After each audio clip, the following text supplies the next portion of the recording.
आइए सुनते हैं माँ गंगा की यह कथा। गंगा जाह्नवी और भागीरथी कहलाने वाली गंगा नदी भारत की सबसे महत्वपूर्ण नदियों में से एक है।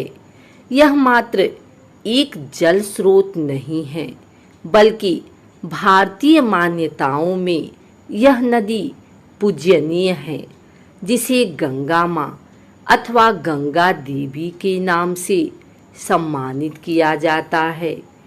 एक पौराणिक कथा के अनुसार गंगा पृथ्वी पर आने से पहले सूर्यलोक में रहती थी। तो क्या कारण था जो यह पवित्र नदी धरती पर आई? इसे यहाँ कौन लाया? गंगा नदी के पृथ्वी लोक में आने के पीछे कई सारी लोक कथाएं प्रचलित हैं, लेकिन इस सबसे अहम एवं रोचक कथा है पुराणों में। एक पौराणिक कथा के अनुसार अति प्राचीन समय में पर्वतराज हिमालय और सुमेरु पर्वत की पुत्री मैना की अत्यंत रूपवती एवं सर्वगुण संपन्न दो कन्याएं थीं। दो कन्याओं में से बड़ी थी गंगा तथा छोटी पुत्री का नाम था उमा। कहते हैं बड़ी पुत्री गंगा अत्यंत प्रभावशाली और असाधारण दैवीय गुणों से संपन्न थी, लेकिन साथ ही वह किसी बंधन को स्वीकार न करने के लिए भी जानी जाती थी। हर कार्य में अपनी मनमानी करना उनकी आदत थी। हिमालय से बेहद ऊंचाई पर सूर्यलोक में रहने वाले देवताओं की दृष्टि गंगा पर पड़ी। उन्होंने उनकी असाधारण प्रतिभा को सृष्टि के कल्याण के लिए चुना और उन्हें अपने साथ स्वर्गलोक ले गए। अब पर्वतराज के पास एक ही कन्या शेष थी, उमा। उमा ने भगवान शिव की तपस्या की और तप पूर्ण होने पर भगवान शंकर को ही वर के रूप में मांग लिया। इस तरह से दोनों का विवाह संपन्न हुआ। शिव और उमा के विवाह के वर्षों बाद भी दोनों को संतान प्राप्ति ना हुई। एक दिन भगवान शिव के मन में संतान उत्पन्न करने का विचार आया। तब उनके इस विचार की सूचना सृष्टि के रचनाकार ब्रह्मा जी तक पहुंची तो उनके सहित सभी देवता चिंता में पड़ गए। उन्हें यह समझ नहीं आ रहा था कि महादेव जैसे अत्यंत तेजस्वी देव के संतान के तेज को कौन संभाल सकेगा। इसका जवाब उन्हें स्वयं भगवान शंकर के अलावा कोई नहीं दे सकता था। तो सभी अपनी पुकार लेकर उनके पास पहुंच गए। उनके कहने पर अग्नि ने यह भार ग्रहण किया और परिणाम स्वरूप अग्नि के समान महान तेजस्वी स्वामी कार्तिकेय का जन्म हुआ। देवताओं के इस षड्यंत्र से उमा के संतान होने में बाधा पड़ी तो उन्होंने क्रुद्ध होकर देवताओं को श्राप दे दिया कि भविष्य में वे कभी पिता नहीं बन सकेंगे। इस बीच सूर्यलोक में विचरण करती हुई गंगा से उमा की भेंट हुई। गंगा ने उमा को बताया कि अब वह सूर्यलोक में और नहीं रहना चाहती और अपनी मातृभूमि पृथ्वी पर जाना चाहती हैं। जिस पर उमा ने गंगा को आश्वासन दिया कि वे भविष्य में उसकी इस प्रार्थना का कोई ना कोई समाधान अवश्य निकालेंगी। यहीं से गंगा के पृथ्वी पर आने की कथा का एक नया अध्याय शुरू होता है, जो कि भगवान राम की नगरी अयोध्या से जुड़ा है, जिसे पुराणों में अयोध्यापुरी के नाम से जाना जाता था। वहां सगर नाम के एक राजा थे जिनकी कोई संतान नहीं थी। सगर राजा की 2 रानियां थी, केसनी तथा सुमति, किंतु दोनों से ही राजा को पुत्र की उत्पत्ति नहीं हो रही थी, जिसके फलस्वरूप उन्होंने दोनों पत्नियों को साथ लेकर हिमालय के भृगुप्रस्थवर्ण नामक प्रांत में तपस्या करने का फैसला किया। एक लंबी तपस्या के बाद महर्षि भृगु राजा और उनकी पत्नियों से प्रसन्न हुए और वरदान देने के लिए प्रकट हुए। उन्होंने कहा, हे राजन, तुम्हारी तपस्या से मैं अत्यंत प्रसन्न हूँ और तुम्हारी दोनों पत्नियों को पुत्र का वरदान देता हूँ, लेकिन दोनों में से एक पत्नी को केवल एक पुत्र की प्राप्ति होगी, जो वंश को आगे बढ़ाने में सहायक साबित होगी, तथा दूसरी पत्नी को 60,000 पुत्रों का वर हासिल होगा। अब तुम यह फैसला कर लो कि किसे कौन सा वरदान चाहिए। इस पर राजा की पहली पत्नी केसनी ने वंश को बढ़ाने वाले एक पुत्र की कामना की और रानी सुमति ने 60,000 बलवान पुत्रों की। उचित समय पर रानी केसनी ने असमंजस नामक पुत्र को जन्म दिया। दूसरी ओर रानी सुमति के गर्भ से एक तुम्बा निकला, जिसे फोड़ने पर कई सारे छोटे छोटे पुत्र निकले, जिनकी संख्या 60,000 थी। उन सब का पालन पोषण घी के घड़ों में रखकर किया गया। समय बीतने पर सभी पुत्र बड़े हो गए। महाराज सगर का ज्येष्ठ एवं वंश को आगे बढ़ाने वाला पुत्र असमंजस बड़ा दुराचारी था। उसके कहर से सारी प्रजा परेशान थी। इसीलिए परिणाम स्वरूप राजा ने उसे नगर से बाहर कर दिया। कुछ समय बाद असमंजस के यहाँ अंशुमान नाम का एक पुत्र हुआ। वह अपने पिता से बिल्कुल विपरीत स्वभाव का था। अंशुमान अत्यंत सदाचारी, पराक्रमी एवं लोगों की सहायता करने वाला था।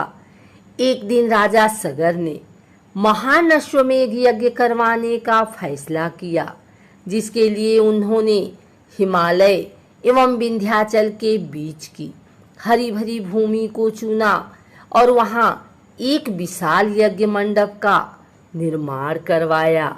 इसके बाद अश्वमेध यज्ञ के लिए श्याम कर्ण घोड़ा छोड़कर उसकी रक्षा के लिए पराक्रमी अंशुमान को सेना के साथ उसके पीछे पीछे भेज दिया। यज्ञ सफलतापूर्वक बढ़ रहा था, जिसे देख इंद्रदेव काफी भयभीत हो गए। तभी उन्होंने एक राक्षस का रूप धारण किया और हिमालय पर पहुंचकर राजा सगर के उस घोड़े को चुरा लिया। घोड़े की चोरी की सूचना पाते ही राजा सगर के होश उड़ गए।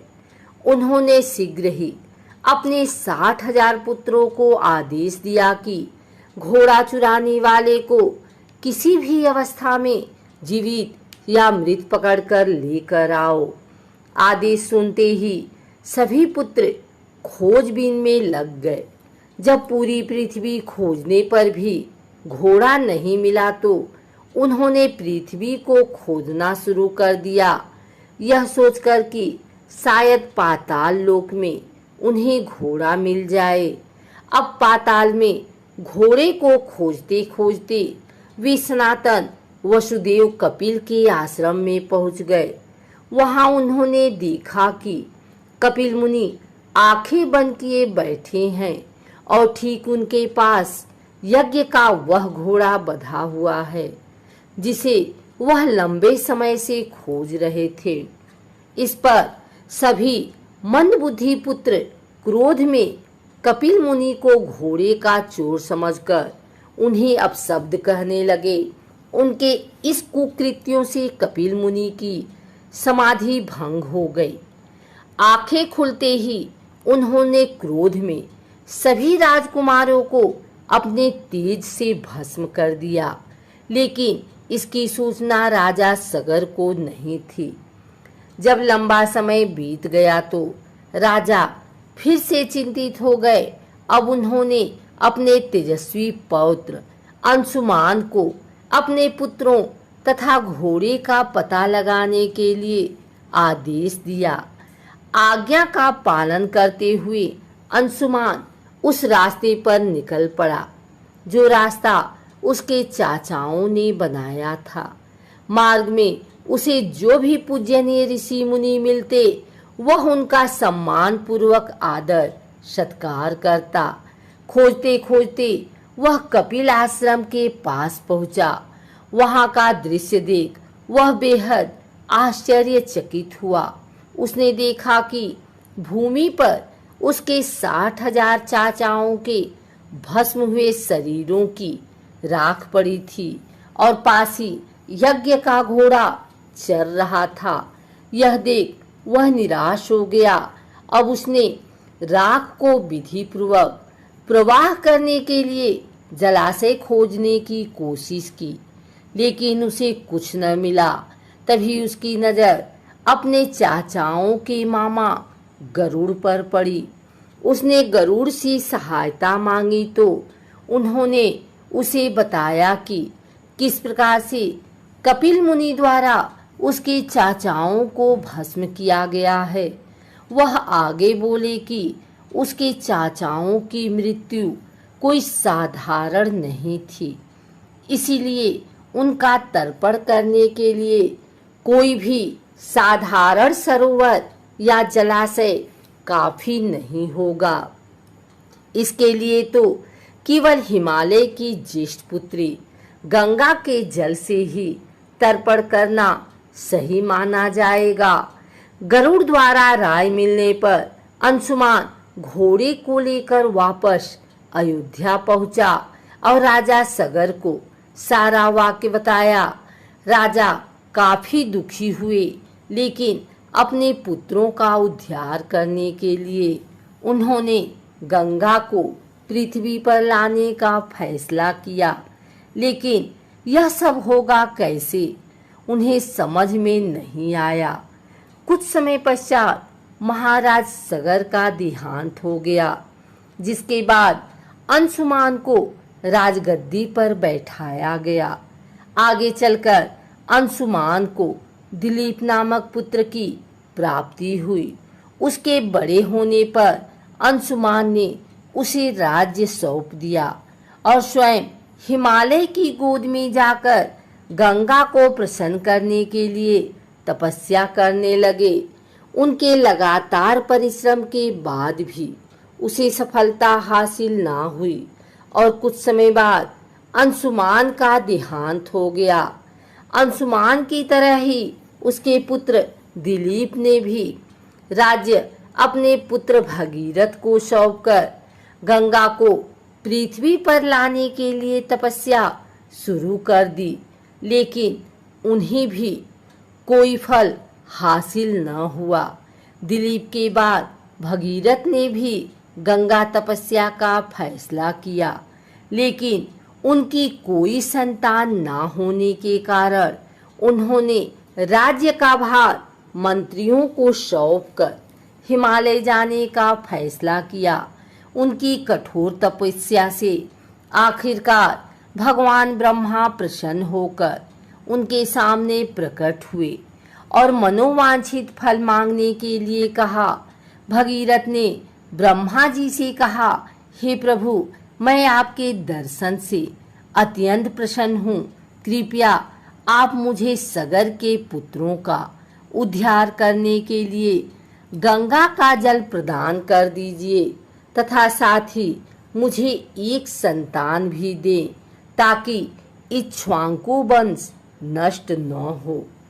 भगीरथ की प्रार्थना सुन ब्रह्मा जी मुस्कुराए और बोले, हे वत्स, मेरे आशीर्वाद से जल्द ही तुम्हारे यहाँ एक पुत्र होगा, किंतु तुम्हारी पहली मांग गंगा का जल लेना है।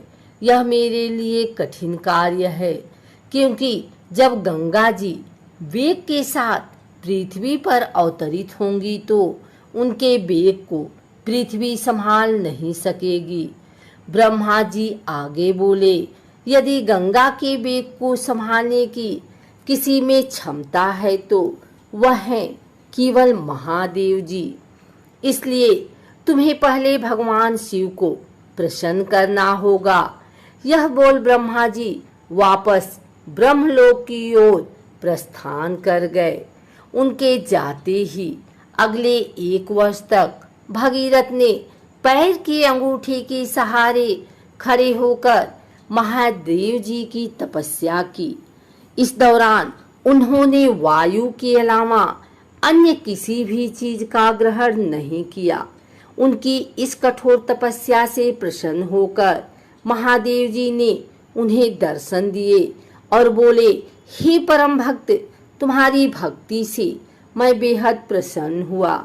मैं अवश्य तुम्हारी मनोकामना को पूरा करूंगा, जिसके लिए मैं अपने मस्तक पर गंगा जी को धारण करूंगा। इतना कहकर भगवान शिव वापस अपने लोक चले गए। यह सूचना जब गंगा जी तक पहुंची तो वह चिंतित हो गई, क्योंकि वह सूरलोक छोड़ कहीं जाना नहीं चाहती थी।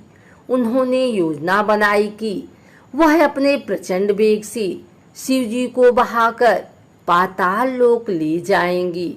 परिणाम स्वरूप गंगा जी भयानक वेग से शिव जी के सिर पर अवतरित हुई, लेकिन शिव जी गंगा की मनसा को समझ चुके थे।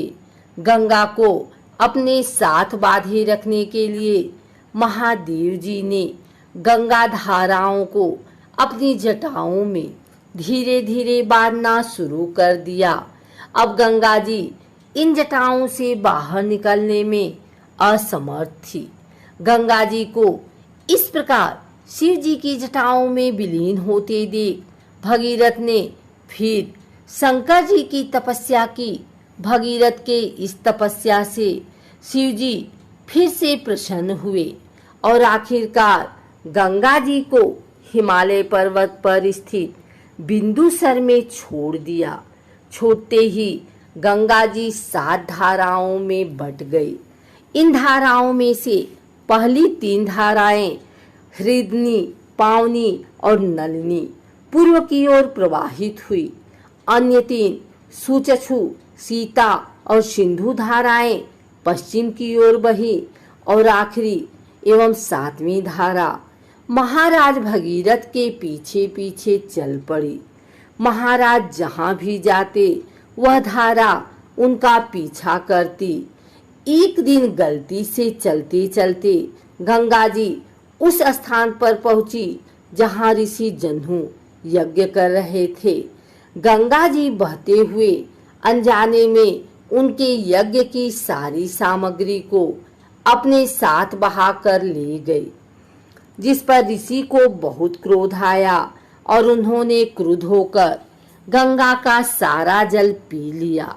यह देखकर समस्त ऋषि मुनियों को बड़ा विस्मय हुआ और वे गंगा जी को मुक्त करने के लिए उनकी स्तुति करने लगे। अंत में ऋषि जन्हू ने अपने कानों से गंगा जी को बहा दिया और उसे अपनी पुत्री के रूप में स्वीकार कर लिया। तब से गंगा जी का नाम जाह्नवी भी पड़ा। इसके पश्चात वे भगीरथ के पीछे पीछे चली और अपने स्थान पर पहुंची जहां उसके चाचाओं की राख पड़ी थी। उस राख का गंगा के पवित्र जल से मिलन होते ही सगर के सभी पुत्रों की आत्मा स्वर्ग की ओर प्रस्थान कर गई।